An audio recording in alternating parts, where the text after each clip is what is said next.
Hey there, YouTube friends and family. It's a guy with beard, guns and gear, and today I guess I'm feeling a little nostalgic lately, looking at these older firearms, and I happen to get my hands on this one,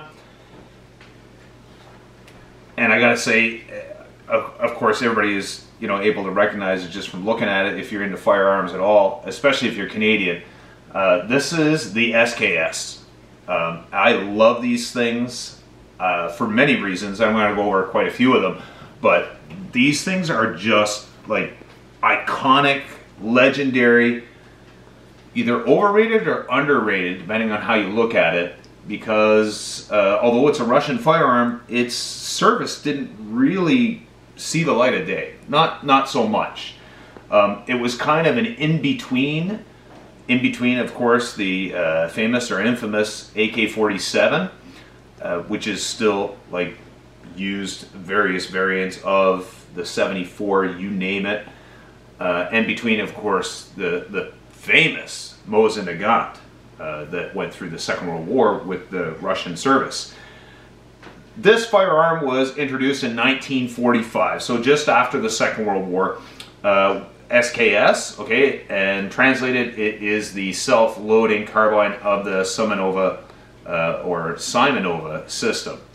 So it was Mr. Sergei Simonova who designed this, and it was going to be the replacement basically for the Mosin Nagant, which was a huge step when you think about going from a bolt action, magazine to a semi-automatic firearm. This one, of course, is with the short stroke gas piston. Big, huge step, as far as the Soviet industry and certainly their war machine was concerned. You can see that there's a lot of features here that are still kind of applicable even in today's modern war, and I'll even say in modern battlefield, you'll probably still see some SKS floating around. There's millions of them, millions of them produced by all kinds of countries, not just Russia. Russia actually only produced a fairly limited number of them, and there was two factories. One of them was the Tule factory, and the reason why they were only produced in limited numbers is because the AK-47 came along. And so why did the AK-47 replace the SKS? Well, I guess either Mr. Kalashnikov was a better spokesperson for his own invention, or they really looked at it and said, what kind of battles are we going to be fighting? And as we know, the AK-47 with its long magazine, this has a 10-round capacity. Of course, in Canada it's limited to 5 with an internal magazine, but with that detachable magazine, 30-round for the AK-47, and even more now with modern magazines and the innovation on their side, I think that they kind of looked at that and they said, well, we want to give soldiers the ability to fire lots of rounds. We don't think we're going to be doing that whole 200 meters plus engagements anymore. Or, like I said, Mr. Kalashnikov was just better at campaigning for his firearm that he was in charge of designing. Because the SKS was used by a lot of nations, well, a lot of the former Soviet Union and a lot of its allies were used even up until present. So, and I love shooting this firearm. So, I mean, I would say it's underrated, and I think the AK-47 is overrated. And that's probably an unpopular decision or opinion, but if I'm wrong, change my mind. Put it down in the comments why you think I'm full of crap. I think the SKS is a far better firearm than the AK-47. They do share similarities. I mean, even the look, kind of the stock, it's a little bit similar. If you kind of chopped it from here forward, definitely has an AK-47 look to it. But the great thing about Russian, and they did a couple things well back in the day. They made some good tanks, they made outstanding watches, and they made very good firearms for a soldier. And what does a soldier want? A soldier, if he's going to battle with a firearm, he wants something that is easy to take care of, but most importantly, it has to be reliable. He needs to know that when he puts rounds in the chamber, they're going to cycle, and he's going to be able to get rounds down range. Because whoever can do that is probably going to win the battle, as opposed to the other guy who's fiddling with his rifle trying to, engage the enemy. So, I think the SKS is a fantastic firearm. Like I said, I guess I'm feeling nostalgic lately. We looked at the Carcano, we looked at the Lien Field. If you missed those videos, check them out. But this one here, really, I'm not going to say it has a special place in my heart. I like all firearms, but I like the older ones, and I can really appreciate, I can really get down with, the Russian kind of mentality about let's just make these firearms and make sure they work and make sure that they're simple. I mean, there's nothing complicated about the tooling at all. A very, very, very simple operation system, and very easy to use and maintain, like I said. So, we'll talk a little bit about the SKS. As I mentioned, it's a short stroke gas operated firearm, so that helps with the cycling of it. And it doesn't actually have very much recoil. I've shot this one numerous times, even though, again, it looks brand new. This is probably a refurbished. I'm going to say that the date on this one is like clockwork. The date on this one is 1951, and it's got a little R beside it, I believe, and I stamped right below the Russian star, and which is a cool feature to have. And if you're going to have an SKS, I believe you want the Russian one. Not that the Chinese or Yugoslavian or Albanian or anything else are bad firearms, but I mean, this is just, it's coming from the country of the guy that invented it. That's why I went after it. A way to tell the earlier ones from the more recent ones. So the first ones that were produced had a spike bayonet. This has got the blade bayonet, obviously, and just to engage it, you just kind of pull down. There's a spring patch, and then just slip it over top of the barrel, and it engages. The Russians love including all the little, gadgets so that soldiers won't lose stuff. There's a push rod here. It clicks into place. It's pretty solid. I mean, and it's not uncomfortable. It's not sharp. Okay, so there's a common misconception that bayonets are supposed to be sharp as knives. That is not true. This is a stabby weapon, okay, not a cutty weapon. You could certainly hurt somebody if you slashed across them with it, but the main intention of this was to poke a hole. All right, so like I said, 1951. This is kind of the good ones to get if you're out there, if you're looking for SKS. First of all, good luck. But if you want to purchase one, get one that's been refurbished. You probably want to go with 1951 or later, and I'll tell you why, because the barrels are chromed in the 1951 and later. The earlier models, they did not chrome them. I think they started in 1949. Correct me if I'm wrong, but I know that 1951 is chromed, and I've even had a look at it, and you can tell that it's chromed. So you don't want to go much later than that, because they started, instead of milling the carrier group and the bolt itself, they started stamping them. So you can see the milling marks, which is, again, another pretty cool feature. So, like, there was actual, like, people working in a shop and milling these out by hand. I'm sure they had a jig or whatever to make things easy for them. But it's much nicer to have one milled out as opposed to stamped. So I'll talk a little bit about how many of these were produced. Really difficult to get solid numbers. Russia is probably not very good at being 100% honest, but the estimates are about 2 million, I think, for Russia, and then maybe another 15 million by their allied countries. One of the countries that took this on wholeheartedly was the Chinese. This fit with their doctrine perfectly as far as they were concerned. They were going to be, fighting more of a long-range battle, and they could see that this was going to be useful. So the Chinese used it for a very, very long time. But there was other countries, as I mentioned, that were producing them. Albania, North Korea, North Vietnam even produced them. And of course the Chinese is known as the Type 56, but they look exactly the same. And they're virtually unchanged. There's been several modifications. I think Yugoslavia put a grenade launcher attachment on it later on. They used them for several years. There was also some changes to the gas block, you know, making it feed a little bit better, a little bit lighter. There were slight angle changes that way. And as I said, the chrome barrels, the spike versus the blade bayonet. There was basically 3 major modifications as far as the Russians went, but again, it wasn't in service for very long with them. They quickly adopted the AK-47 just because they thought it was going to be better for what they were doing. And I mean, the AK-47 is still wreaking havoc, so maybe they made a right decision. I like the SKS, but again, I'm Canadian, so I'm not allowed to own an AK-47. And for the time being, I could own one of these, for the time being.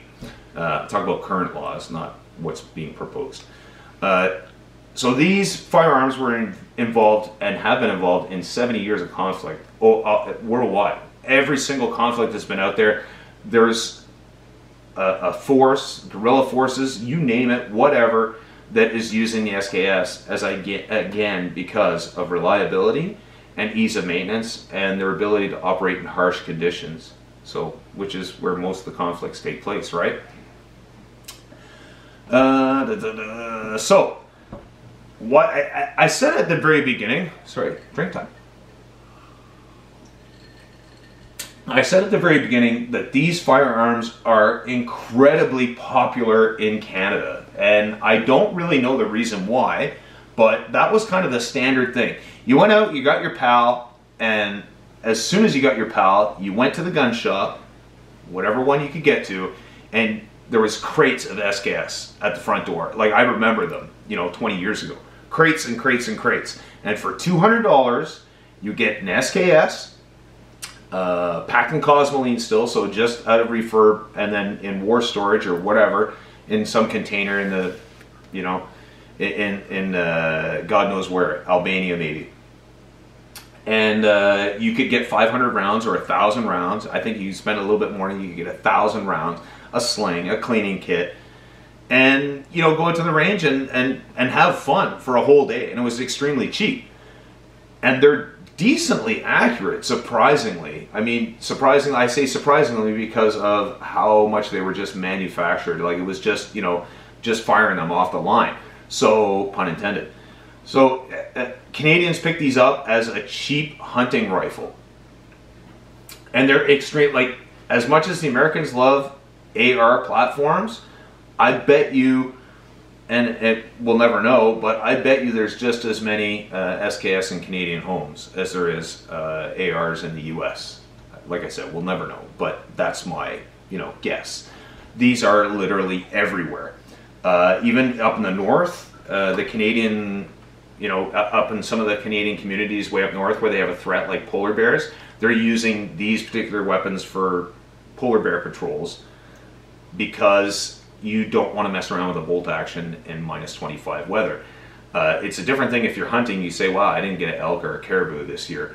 But if there's polar bears running through your village, you need to be able to get that second shot off. And as I said, reliable, right? It's going to fire that second round.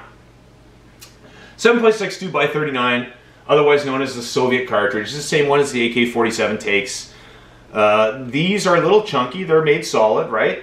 To stand up to the abuse that a soldier is going to give it in a battlefield. So these are 8.5 pounds roughly, 40 inches long, and they have a velocity of 2,400 feet per second, depending, of course, of what you're shooting, and effective out to about 400 meters. I don't have a range where I can shoot 400 meters. I'd like to, you know, test it beyond those limits, but I don't. Now, the only drawback I will say to these, and there are things that you can do with it to mount a scope, but I like firearms in their purest of form, the way they came from the factory, with a few exceptions. So I like the look of this, I like how it is, and I'm not going to go with an aftermarket stock, and I'm not going to change the upper so I can mount a scope on it. This is what I have, and I like it in this configuration. Look at the safety on it. I mean, it's so, like, basic and rudimentary. You know, they still have the place where you can, you know, feed 5 rounds or 10 rounds at a time through the stripper clip. The magazine itself is kind of a quasi hinge plate fixed detachable. So you can load it one by one. Unloading is very easy, just like a hinge plate. Okay, pull this little thing, releases the magazine catch. This one here is in very, very, very good condition, and you'll get a chance to look at it closely. I mean, I was really lucky because I had a Chinese one in my hand, and I almost walked out of the store with it, and then I realized that there was a Russian one on there. I like the laminate stock. Some people don't, but I really think it looks cool on the SKS. I think it's an amazing looking firearm. And as I said, reliable with the exception of, and I don't know if you guys have ever encountered this, I'm going to show you. So I've got some American Eagle 7.62 by 39, and I believe it is 124 grain maybe. Yes, so it's 124 grain, non-corrosive, obviously. I mean, the rounds, I got them from somebody, they look fine. There's nothing wrong with them. Very similar to a 300 Blackout too, by the way, as far as ballistics. But we went to go shoot them at the range, and I've never had a problem with this firearm before. I've shot all kinds of other cheap ordnance, let's say, through it. But these, I was having a problem where the casing, it was ejecting fine, but it was leaving the neck of the casing in the chamber, which can be very dangerous, especially on these firearms. This is the only thing I will say that can be a problem if you don't take care of it on these firearms. They have a floating firing pin. So if you, the early ones, they actually had a spring around the block where the firing pin comes out, and it would push the firing pin away when your firearm is, when the bolt is not in battery. But if you don't clean around that firing pin and make sure you get all the carbon away from the block where the firing pin floats, it can get stuck there like anything else, right? A massive amount of carbon, if you're shooting all day or whatever, it can gum up and things stop moving freely. So it can stick there and then turn your gas-operated semi-automatic into basically a slam fire fully automatic. I've never encountered it. I know that it's rare, and I take, care enough of my firearms. I don't anticipate it happening to me. But if you're looking for one, that's something to be aware of. But they used to be $200. Now you're going to find them in the $500 range. And I'd say, well, people are going to stop buying them and stop collecting them. But no, people are going after these. They're paying the $500, they're paying the $600, they're paying, depending on the model, if it's one they really want, I bet you they're going to go for more. Okay, so there's still a few of them out there, and every now and then somebody out exploring in Mother Russia opens up a steel container and finds another batch of them, and they make their way to the North American market. So I would advise, if you can, buy them. They're around, and they're fun firearms to shoot. Like I said, low recoil, really, really great at the range. If you just want to go, 7.62 by 39 is not expensive. You can get the cheap, like surplus type ammo. You can even get some of the Russian stuff, which is corrosive. Just make sure you clean your firearm afterwards, and go have fun. Go take the kids out to the range and, shoot plastic bottles or whatever before they go into the recycling. Have fun with it. I am the guy with the beard, guns, and gear. Hope you enjoyed this video. Again, if you have an SKS in your collection, if you'd rather not say, I understand. But if you do, go ahead and mention it. Let me know the model you have. Let me know any problems you've had with it. I'd be curious to see how many of them are out there. Not that we'll ever know. Have a good night, and we'll talk to you next time.